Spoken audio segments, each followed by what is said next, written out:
When I was 18, I was living with my partner. He was much older than me, which people frowned upon, but I was determined to show people that they were wrong.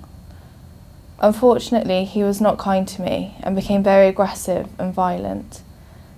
But I was young and I had cut off lots of people in my life to be with him. I didn't know what a normal relationship was, and I had no one to talk to who could tell me it was wrong. The arguments used to get really, really bad. He would get really angry and lock all of the doors and windows and hide the keys. I would try and get out, but I couldn't, so I'd just cry and scream for help for ages.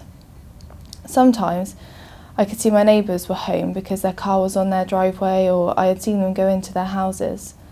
I would plead for someone to come and help as he was hitting me.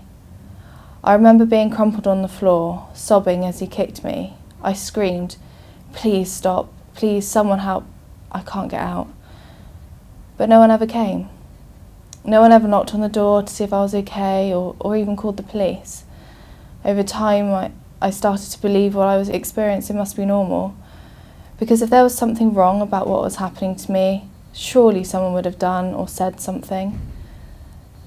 My partner didn't like me talking to other people, so I would avoid my neighbours if we passed in the streets or on the driveway, but I knew that they avoided me too.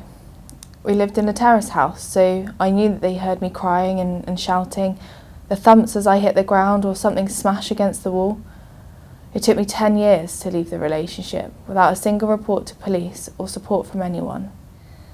I don't know what I would have done if the police had been called, but I certainly would have known that this is not okay, to be locked in the house, beaten, screaming for help.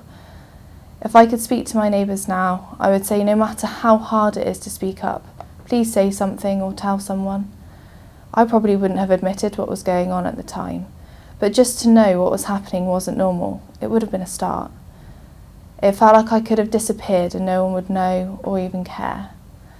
You don't have to be friendly with your neighbour or care about them, but please speak up when you know something is wrong.